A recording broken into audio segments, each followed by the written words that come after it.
The air in courtroom 3B was a stagnant cocktail of cheap bleach, old paper, and the faint metallic tang of human anxiety.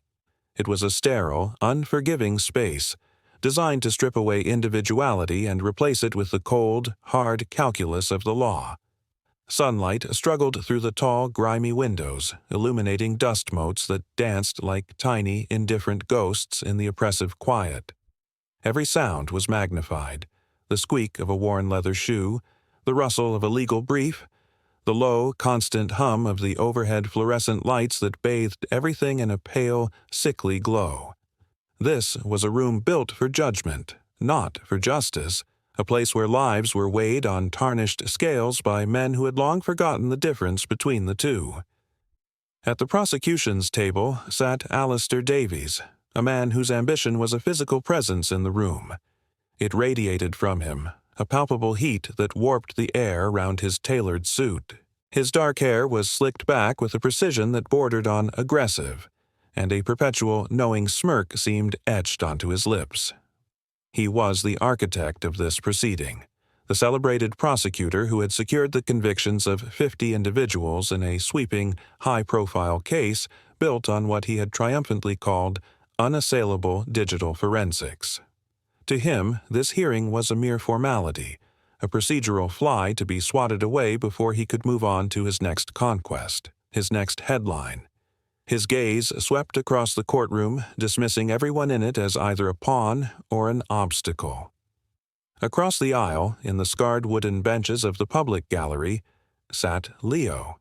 He was 17, but in the harsh light of the courtroom, he looked younger, more fragile. He sat ramrod straight, his hands clenched in his lap, his knuckles white. He wore a simple gray sweater over a collared shirt, clothes chosen by his mother to make him look respectable, to make him look normal. But Leo did not feel normal. The low hum of the lights drilled into his skull. The overlapping whispers of the gallery scraped against his nerves like sandpaper. The prosecutor's cloying cologne was an assault on his senses. He was autistic, and this room was a symphony of everything that overwhelmed him. He focused on a single point on the back of the seat in front of him, a small, dark knot in the wood, making it the anchor for his entire world. He was here for his older brother, Michael, one of the 50, one of the unjustly convicted. On the raised dais, Judge Albright presided with an air of profound boredom. He was a man worn smooth by years of routine, his face a jowly mask of weary indifference. He saw the world in dockets and case numbers, not in human stories. He had a symbiotic relationship with Prosecutor Davies. Davies brought him high conviction rates that made him look efficient, and he, in turn, provided the legal rubber stamp that made Davies' career soar. He tapped a pen on his desk, the small, rhythmic sound echoing the impatient ticking of a clock, eager to bring this tedious matter to a close. The matter at hand was a final, desperate appeal, a collective long shot filed by a beleaguered public defender on behalf of all 50 convicts. Sarah Jenkins, the defender, stood before the judge, her voice earnest but strained. She was young, barely 5 years out of law school, and the weight of 50 ruined lives pressed down on her shoulders. She spoke of procedural errors, of inconsistencies in the evidence, but she lacked the one thing that could break the case open: a smoking gun. "Your Honor," she pleaded, her hands gripping the lectern. "The model used to analyze the digital evidence in this case. It was proprietary. It was a black box. The defense was never given the opportunity to properly scrutinize its methodology. We believe the results it produced are fundamentally unsound." Davies let out a theatrical sigh, rising slowly to his feet. He did not address the judge. He addressed the room. "Your Honor, we have been over this ground a dozen times. The methodology was validated by top experts. The system is foolproof. What we are hearing from the defense is not a legal argument. It is the last gasp of desperation. They have no new evidence, no new witnesses, nothing but baseless conjecture." He said the word baseless with a particular cutting relish, his eyes flicking for a moment toward the gallery, toward Leo and his mother. Judge Albright nodded, his expression unchanged. "Miss Jenkins, the prosecutor has a point. Unless you have something new and substantial to present, I am inclined to dismiss this appeal and uphold the original verdicts. The court's time is not to be wasted on fishing expeditions." A wave of despair washed over the families in the gallery. A sob was choked back. It was over. The last door was closing. Leo's mother, a woman whose face was a roadmap of sleepless nights and quiet grief, put a trembling hand on her son's arm. She leaned in, her whisper a fragile thread in the heavy silence. "Leo, honey, can you—" Leo did not look at her. His eyes remained fixed on the knot in the wood, but he gave a single, almost imperceptible nod. His mother took a shaky breath, a spark of impossible hope igniting in her tired eyes. She stood up. Her voice, though trembling, cut through the room's funereal atmosphere. "Your Honor, my son can help. He can show you what's wrong." A ripple of confusion went through the courtroom. All eyes turned to the woman, and then to the quiet, unmoving boy beside her. Judge Albright frowned, his irritation growing. "Madam, this is a court of law, not a school play. Please sit down."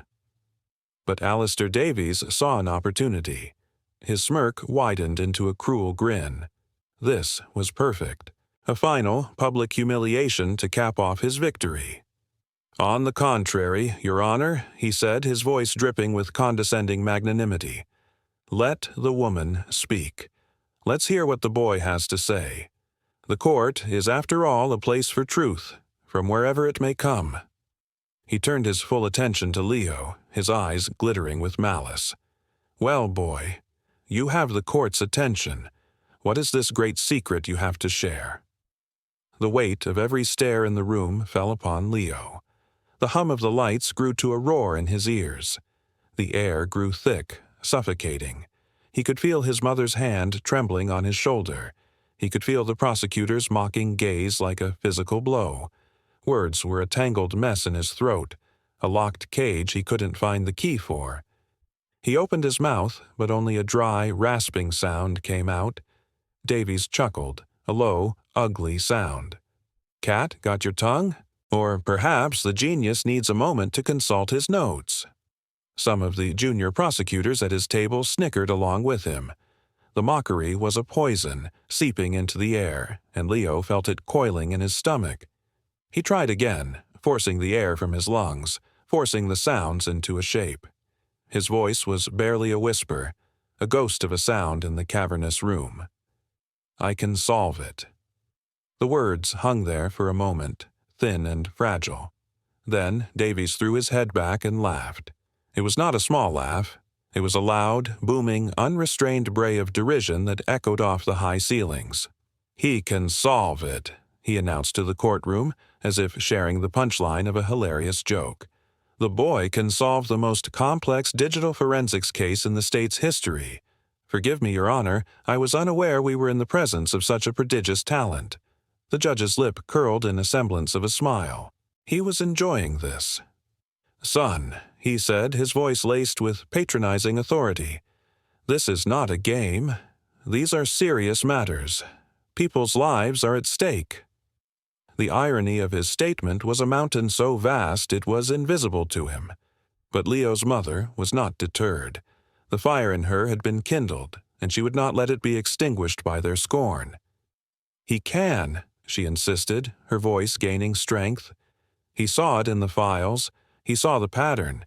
He's been working on it for weeks. He needs to show you. He doesn't talk well under pressure." This was even better for Davies. He clasped his hands behind his back, pacing like a showman. "Ah, a man of action, not words. A silent genius. How very dramatic. And what, pray tell, did he see?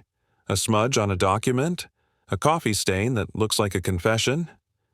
He turned to Leo again, his tone shifting from mockery to a sharp, interrogating bark. "What pattern, boy? What did you see?" Leo flinched at the sudden loudness of his voice. The world was tilting, the sensory input becoming a tidal wave. He couldn't form a sentence. All he had was the truth, a crystalline structure of logic he had built in his mind, a beautiful, perfect thing they were trampling with their ugly words. He looked desperately at Sarah Jenkins, the public defender. Her face was a mixture of pity and confusion. She saw a terrified kid being bullied by a powerful man. He took a breath and held up his hand, his fingers tracing a complex shape in the air. A helix, a cascade, the shape of the error. It was the only way he could communicate it. Davies scoffed. "What is this, magic tricks? Sign language for the mathematically disturbed?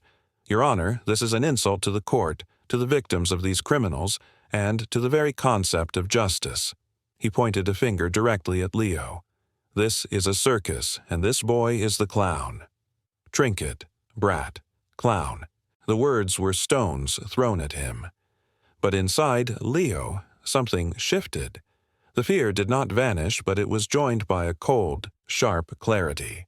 The humiliation was a fire, burning away the fog of his anxiety. He was not a clown. He was the only person in this room who knew the truth. And they would not listen. They would laugh. He lowered his hand and met the prosecutor's gaze. For the first time, his eyes were not filled with fear, but with a calm, unwavering defiance. He would not speak. He would not gesture. He would simply stand his ground, a silent testament to their ignorance. This quiet resistance infuriated Davies more than any outburst could have. The boy was supposed to cry, to run, to crumble. Instead, he just stared. It was an affront to his power, a challenge to his dominance. His face flushed a deep, angry red. "Your Honor, I ask that you hold this individual in contempt of court. He is actively disrupting these proceedings with this pathetic pantomime. And I ask that the mother be sanctioned for this outrageous stunt." Judge Albright banged his gavel, the sharp crack echoing like a gunshot in the tense room. "Enough! I have indulged this nonsense for long enough." He fixed his cold eyes on Leo and his mother. "You are on the verge of serious trouble. I will give you one last chance to sit down, be silent, and let the adults in this room conclude their business. One more word, one more gesture," he warned, his voice dropping to a low growl, "and I will have the bailiff escort you to a holding cell where you can contemplate the consequences of wasting my time." The threat was stark and brutal. Leo's mother paled, her courage finally faltering in the face of a jail cell. She tugged on Leo's sleeve, whispering, "Leo, please, sit down. It's not worth it." But Leo didn't move. The threat wasn't a deterrent. It was a catalyst. The cold clarity inside him solidified into something hard and unyielding. A holding cell. Contempt. It was all just noise. The only thing that mattered was the beautiful, intricate pattern of the error, the key that would unlock 50 cages. And these men, in their arrogance and their blindness, were about to throw that key away forever. It was in that moment that Sarah Jenkins, the public defender, saw it. She had been watching Leo, not with the pity of an observer, but with the desperate focus of a lawyer looking for any angle, any crack in the prosecution's armor. She saw the shift in his eyes. The fear was gone, replaced by an astonishing, profound certainty. It was the look of a mathematician who has just solved an impossible proof. It was the look of a cartographer who has just found a new continent. It was not the look of a terrified, confused teenager. Her mind raced. The case, the black box algorithm, Davies's smug certainty, the 50 clients who all swore their innocence, their stories eerily similar.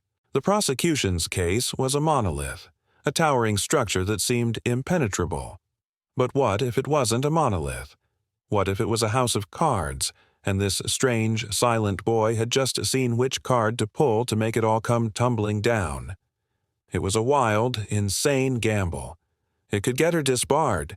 It could ruin her career before it had even truly begun. But then she looked at the faces of the families in the gallery, at the hollowed-out expression on Leo's mother's face, and she knew she had no choice. A deep, forgotten well of moral obligation stirred within her. She had to act. "Your Honor," Sarah said, her voice cutting through the tension. It was stronger now, steadier. "Before you rule on contempt, perhaps we should take Mr. Davies at his word." Davies turned to her bewildered. "What are you talking about, Jenkins?"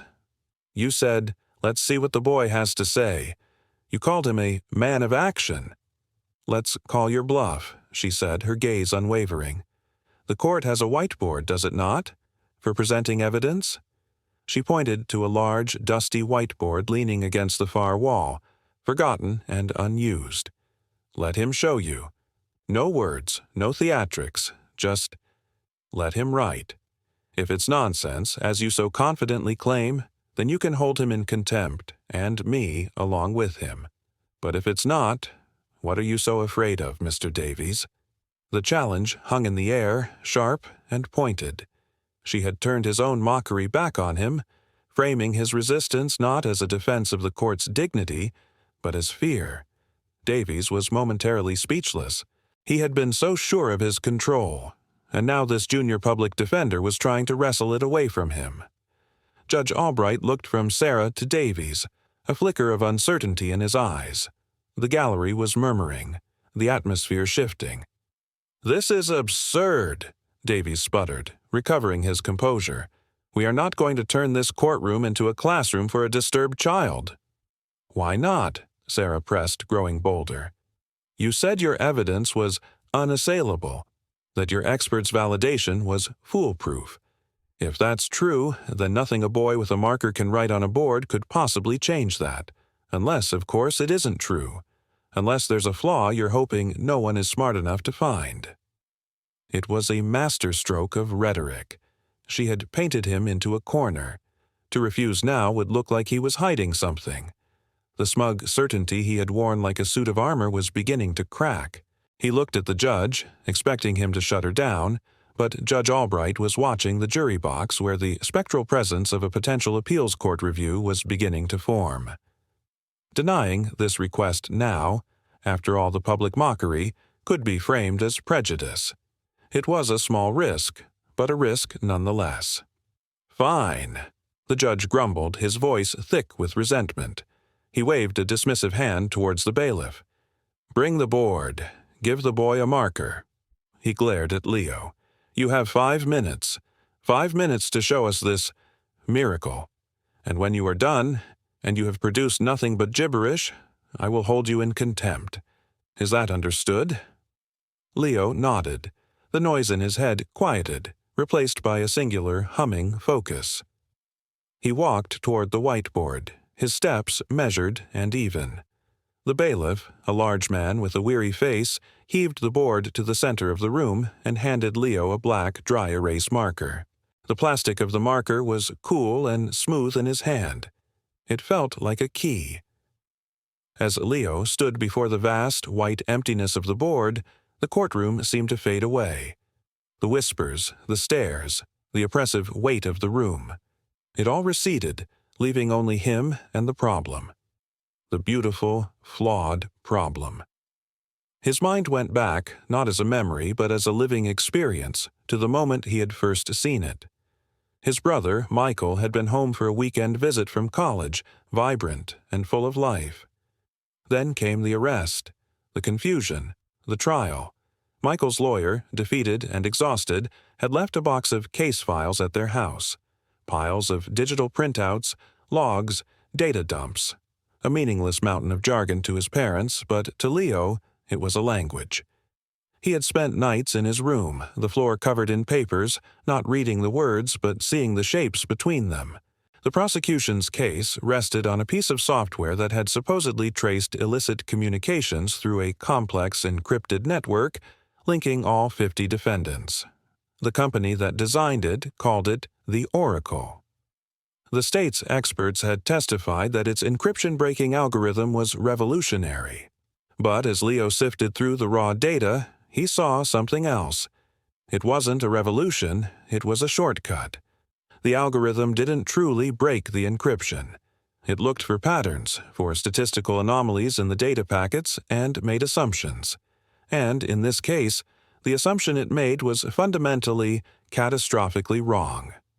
It had flagged a benign piece of open-source code, a shared component in a popular software update that all 50 defendants happened to have on their devices, as the signature of a criminal conspiracy. The algorithm had found a correlation and called it a causation. It was a lazy, elegant, and damning mistake. A mistake no one had been equipped to see. No one but him. His mind didn't work in straight lines. It worked in webs, in patterns, in cascades of interconnected logic.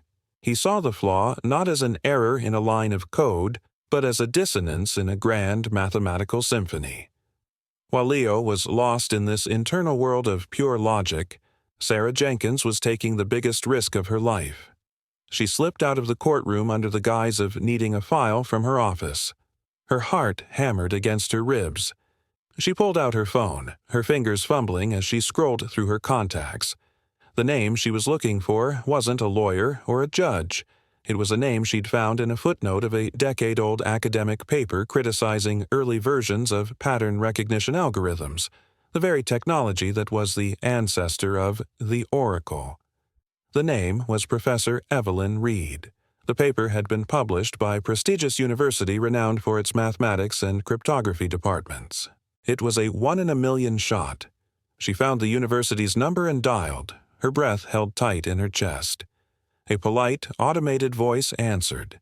Sarah navigated the phone tree with frantic impatience, finally reaching the operator for the Department of Mathematics. "Hello," she said, trying to keep her voice steady.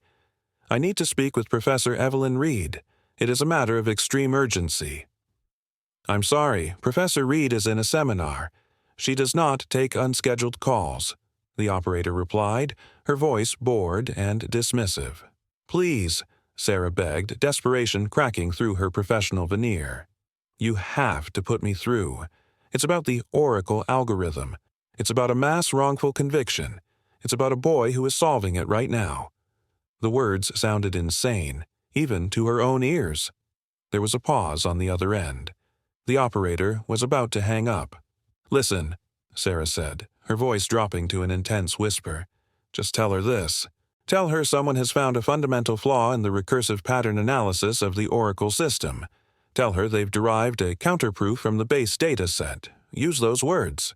Exactly." The operator sighed, the sound of a person doing the bare minimum to avoid a complaint. "Fine. Hold on." The line went silent.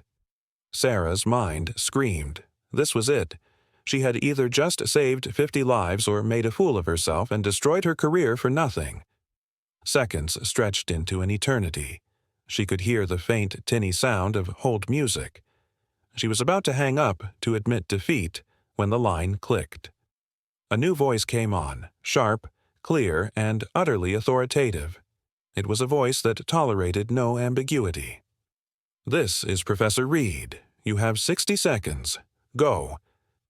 The suddenness of it shocked Sarah into action. Words tumbled out of her mouth, a frantic, compressed summary of the case, the 50 convictions, the arrogant prosecutor, the courtroom, and the strange, silent boy at the whiteboard. She mentioned the specific version of the Oracle system, the one Davies had championed. Professor Reed was silent for a moment after Sarah finished, a silence so profound it felt heavier than any sound. Then she spoke, and her voice was a blade. "The boy. You said he is writing a counterproof. Is he using a cascade notation?" Sarah's mind went blank. "A what? I don't know. He's just writing equations. Lots of them. They look like waterfalls of symbols." Another pause, shorter this time, filled with a terrifying intellectual energy. "We're on our way," Professor Reed said. It wasn't a promise. It was a statement of fact. "But the university is hours away," Sarah stammered. "The judge only gave him 5 minutes." "We have a university helicopter for priority research transport." "I am declaring this a priority," the professor stated calmly. "Your job is to stall. Do whatever it takes. Do not let that judge stop him from writing. Do you understand?" "Yes," Sarah breathed, a wave of dizzying relief and terror washing over her. "I understand." The line went dead. Sarah stood in the hallway, her phone clutched in her hand, the dial tone buzzing in her ear. A helicopter, a priority declaration. This was real. The insane gamble was paying off. She took a deep, steadying breath, smoothed her jacket, and walked back into the courtroom, her expression now one of calculated calm. She had to buy time. Inside, Leo was a whirlwind of silent, focused motion. The 5 minutes the judge had allotted were a joke. A universe of logic was pouring out of him, through the marker, onto the board. He started not with an answer, but with the prosecution's own premise. He wrote out the core function of the Oracle algorithm, a dense block of mathematical notation that made the court stenographer's fingers freeze. He wrote it from memory, perfectly. Davies watched, a smug look on his face, assuming the boy was just copying something he'd seen and didn't understand. But then, Leo began to deconstruct it. He drew a line, and below it, he started a new set of equations. This was his own work. He wasn't just showing the algorithm, he was taking it apart piece by piece, like a master watchmaker disassembling a fraudulent timepiece. Symbols flowed from the marker, branching and connecting, forming intricate chains of logic. It was a language few in the room could comprehend, but its visual power was undeniable. The sheer volume and complexity of the notation was staggering. The board was filling up, a tapestry of white and black, of stark, irrefutable reason. The judge's 5 minutes came and went. Judge Albright cleared his throat, ready to bring the hammer down. "Time's up," he declared. But before the bailiff could move, Sarah Jenkins was on her feet. "Your Honor, I object." "Object to what?" the judge snapped. "This is not a formal presentation of evidence. It is an indulgence, and it is over." "I object to the arbitrary time limit," Sarah said coolly.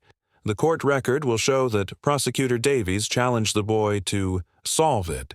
He did not say solve it in 5 minutes. To stop him now would be prejudicial. It would deny the defense the opportunity to fully respond to the prosecution's challenge, a challenge made on the public record." Davies shot to his feet. "This is outrageous. She is twisting my words." "Am I?" Sarah countered, turning to him. "Or are you afraid of what he will write if he is allowed to finish?" The judge was caught. Sarah's argument was thin, but it was legally clever. In the context of an appeal, procedural fairness was paramount. Stopping the boy now could, in fact, be grounds for a mistrial or a higher appeal. He was trapped by his own lazy indulgence. He glared at Sarah, his eyes promising retribution, but he knew she had him. "Fine," he snarled through gritted teeth. "Let him finish his artwork.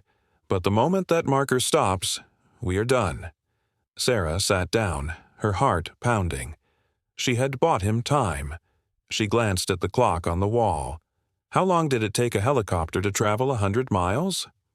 Leo was oblivious to the drama. He was in the deep, quiet place where only the numbers existed. He had finished deconstructing the old algorithm. Now he was building the new one. He was writing the key. He started with a single, elegant axiom, the core of the error he had found, and began to extrapolate. The equations grew, not just in number, but in beauty. It was more than math. It was a story told in the language of the universe. It explained how the Oracle had seen a shadow and called it a monster. It proved, with the cold, unyielding certainty of a mathematical proof, that the digital signature connecting the 50 defendants was not a mark of conspiracy, but a ghost, a phantom created by flawed logic. He filled the entire whiteboard. He paused, looked at it, and saw there was no more room. The bailiff, watching with a strange, new expression of respect, wordlessly brought him a second whiteboard that had been stored in a back room. Leo started on the second board without a moment's hesitation. The marker squeaked, a rhythmic, hypnotic sound in the now silent courtroom.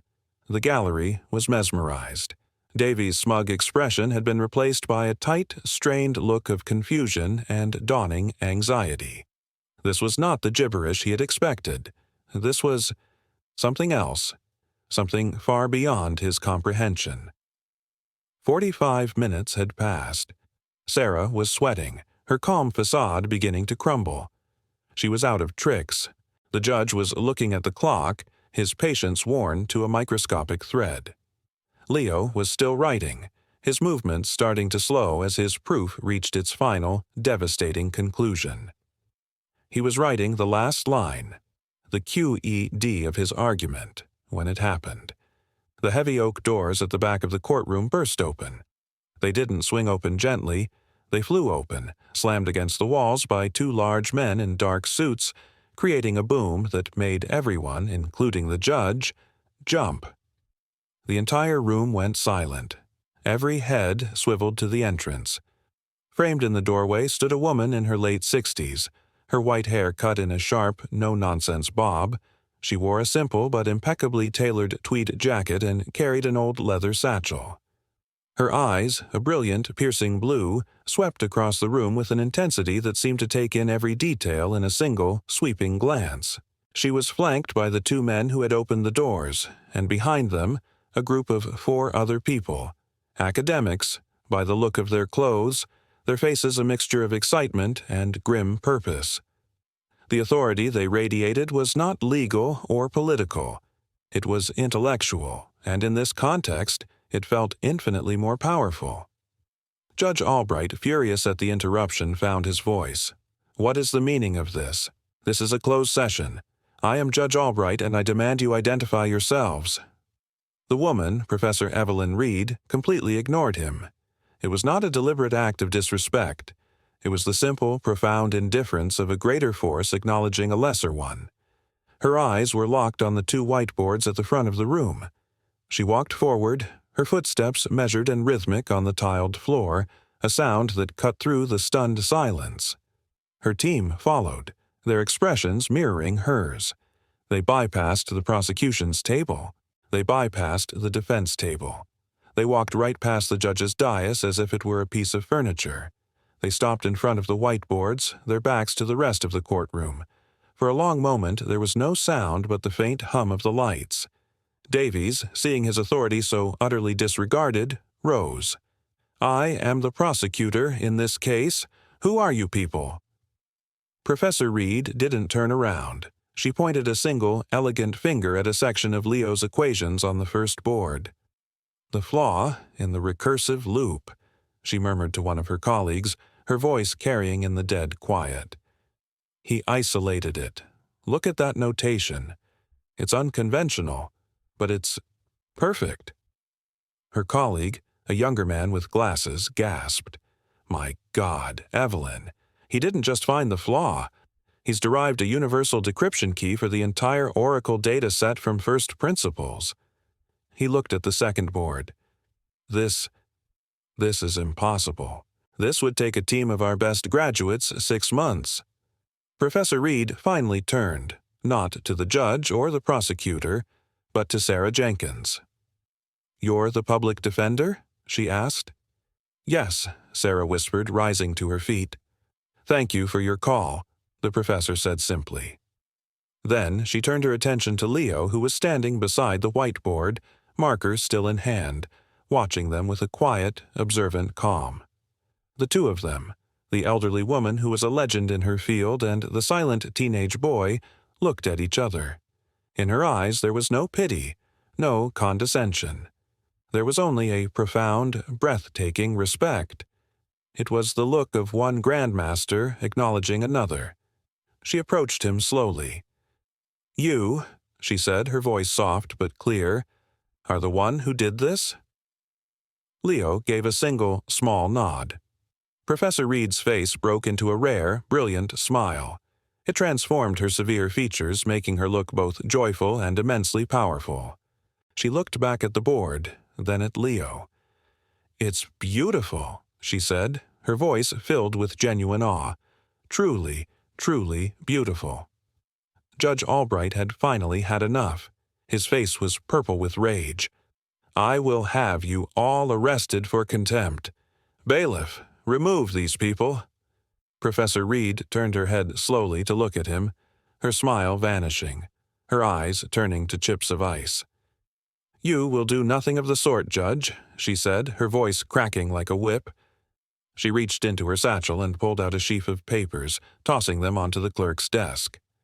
"That is an emergency injunction from the State Supreme Court, effective immediately, placing all evidence related to the Oracle mass conviction case into the custody of my department for independent review.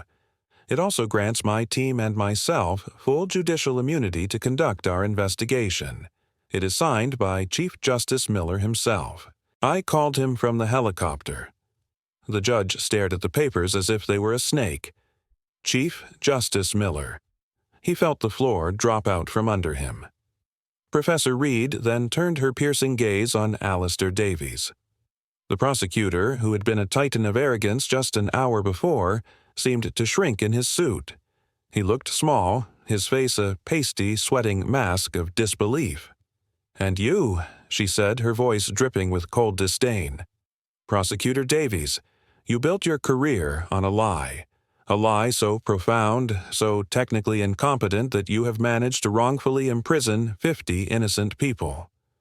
She walked over to the whiteboards and began her revelation monologue, her voice ringing with the clarity of absolute truth. She did not use complex jargon. She broke it down with a brutal, elegant simplicity that everyone in the room could understand. The Oracle system you lauded as foolproof is, in fact, a dangerously flawed piece of software. It does not, as you claimed, break encryption. "It guesses," she explained, pointing to Leo's deconstruction. "It looks for statistical ghosts in the machine and presents them as evidence. What this young man has done," she said, her voice rising, gesturing to the cascade of equations, "is write a formal mathematical proof demonstrating that fundamental flaw. He has proven, beyond any doubt, that the single piece of evidence connecting all 50 of these cases is nothing more than a digital illusion, a coincidence." She pointed to the final equation Leo had written, the triumphant conclusion to his symphony of logic. "And this," she said, her voice softening with admiration, "this is the key. He didn't just prove the old model was wrong, he created a new one that is right. This formula can be used to reanalyze the original data and will exonerate every single one of them. He didn't just find the poison, he synthesized the antidote." A wave of gasps and sobs swept through the gallery. Cries of joy and disbelief. The truth, so long suppressed, was finally out, brought into the light not by a team of lawyers but by a quiet boy with a marker. Davies stood frozen, his world crumbling around him. The reporters who had once sung his praises were now scribbling furiously, their faces hungry for his downfall. His career, his reputation, his entire sense of self. It was all dissolving in the acid of Leo's proof. He opened his mouth, but no sound came out. The smug certainty was gone, replaced by the hollow, vacant look of utter ruin. His face, which had been flushed with anger, was now a ghastly, chalky white. He stumbled backward and collapsed into his chair, a broken man. Judge Albright, seeing the direction of the wind, began to backpedal with a speed that was almost comical. "In light of this new information," he stammered, his voice thin and reedy, This court will, of course, grant the appeal. All 50 verdicts are hereby vacated pending review. All charges are dismissed. The defendants are to be released from custody immediately." He banged his gavel, no longer with authority, but with a weak, frantic desperation. "Court is adjourned." He practically fled from the dais, his black robes billowing behind him like a coward's flag. The courtroom erupted. It was a chaotic, beautiful explosion of emotion. Families were weeping, embracing, shouting the names of their freed loved ones. Sarah Jenkins was crying, tears of exhaustion and overwhelming triumph streaming down her face as she was mobbed by grateful family members. The media swarmed toward the whiteboards, cameras flashing, trying to capture the image of the miraculous equations. In the center of the storm, there was an island of calm. Professor Reed's team had formed a protective circle around Leo, shielding him from the frenzy. The professor herself stood before him. She didn't offer him a handshake. Instead, she looked at the chaotic joy in the room, then back at him, her expression one of deep, quiet understanding. "You did a good thing here today, Leo," she said softly. Leo looked past her, his gaze finding his mother, who was pushing her way through the crowd. When she reached him, she threw her arms around him, holding him so tightly he could barely breathe, her sobs of relief shaking both of them. He leaned into her embrace, the storm of sensory input finally soothed by the familiar anchor of his mother's love. He had done it. He had brought his brother home.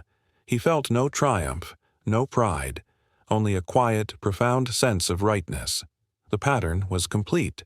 The dissonance was resolved. The symphony was finally in tune. Professor Reed spoke to her associates. "Secure the boards, and get him out of here. He's done enough." Her team, moving with quiet efficiency, escorted Leo and his mother out a side door, away from the clamoring press, away from the wreckage of Alistair Davies' life, and into the clean, clear light of day. Leo didn't look back. His work in the courtroom was finished. The fallout was swift and merciless. Prosecutor Alistair Davies was not just ruined, he was erased. The state attorney general's office launched an immediate investigation into his conduct, not just in the Oracle case, but across his entire career. They found a pattern of behavior, a willingness to cut corners, to bury inconvenient evidence, and to rely on bluster and intimidation where facts were lacking. He was disbarred within 6 months. His name struck from the roll of lawyers with a damning and public censure. Criminal charges for prosecutorial misconduct and obstruction of justice followed. The man who had laughed at Leo in open court now sat weeping at a defendant's table of his own, sentenced to 5 years in the same state prison system he had so eagerly populated. His tailored suits were replaced with a drab orange jumpsuit. His ambition reduced to the daily struggle for an extra portion of food. Judge Albright's fate was less dramatic, but no less complete. He was forced into an early retirement by the Judicial Review Board, his pension slashed. He lived out his days in obscurity, a ghost in his own life, haunted by the memory of the quiet boy he had threatened and the global headlines that followed. The name Albright became a cautionary tale in law schools, a synonym for judicial arrogance and willful blindness. The system, in its slow, grinding way, had corrected itself, amputating the diseased limbs to save the body. But the impact went far beyond the punishment of 2 men. The case became a global sensation, dubbed by the media as the silent proof. Leo's whiteboards were photographed, analyzed, and published in scientific journals around the world. Professor Reed used the incident to spearhead a massive legislative reform movement. Within a year, the state passed a landmark bill known colloquially as Leo's Law. It mandated that any algorithmic or AI-based evidence used in a criminal trial must be fully transparent and open source, allowing for rigorous, independent scrutiny. It set a new national standard for digital justice, ensuring that no black box could ever again be used to wrongfully condemn the innocent. The law's quiet, unassuming namesake was never mentioned in the text, but everyone knew who was responsible. Leo, meanwhile, did not vanish. He accepted Professor Reed's offer, but on his own terms. He had no interest in attending classes or seeking a degree. He began working with her and her team remotely from his quiet room, which was now outfitted with a state-of-the-art computer system paid for by a university research grant. He became their secret weapon. When they encountered a problem that seemed unsolvable, a complex encryption, a vast and chaotic data set, a pattern hidden in mountains of noise, they sent it to Leo. And in the quiet solitude of his own space, where the world couldn't overwhelm him, he would find the answer. He found solace and purpose in the work, using his unique gift to help others, a silent guardian of truth in a world full of lies. He never sought credit or fame. His only reward was the quiet satisfaction of a solved problem. About a year after the trial, a man came to the local library where Leo sometimes went to read. He was thinner, his hair was graying, and he wore simple, cheap clothes. His face was etched with a deep, weary shame. It was Alistair Davies, released early on parole for good behavior. He had sought Leo out, needing something he could not define. He found Leo sitting at a table in the mathematics section, a book on topology open before him. Davies stood there for a long moment, wrestling with himself. Finally, he approached. "Leo," he said, his voice raspy and unfamiliar to himself. Leo looked up, his expression calm and unreadable. He showed no surprise, no anger, no triumph. He simply waited. I wanted to apologize," Davies stammered, the words tasting like ash in his mouth. "What I did to you, to your family, to all those people, it was wrong. I was arrogant. I was blind. I am so sorry." The apology was genuine, born of a year of humiliation and soul-crushing reflection.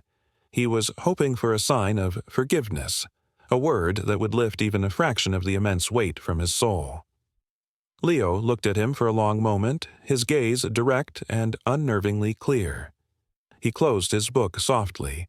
When he spoke, his voice was not the whisper it had been in the courtroom, but quiet and steady. "It wasn't about me," he said. "You weren't laughing at me. You were laughing at the truth because you couldn't see it." He paused, letting the simple, devastating statement settle in the quiet library air. "Your apology doesn't matter to me," Leo continued, not with malice, but with a simple statement of fact. "It matters what you do now. The pattern of your life is broken. You can't fix the part you got wrong. You can only try to make the next part right." Davies stared at him, the simple, profound wisdom of the words hitting him harder than any judge's sentence. Leo wasn't offering him forgiveness. He was offering him a path, a chance to create a new pattern, to find a new kind of truth. Without another word, Leo picked up his book and walked away, disappearing into the labyrinth of shelves, leaving the former prosecutor alone with the echo of his words and the monumental task of rebuilding a life, not on a foundation of ambition, but on the quiet, solid ground of purpose. The world had been forced to see Leo for who he was, but in the end, his greatest victory was not the public vindication, but the quiet, unseen moments where he inspired others to see the truth in themselves.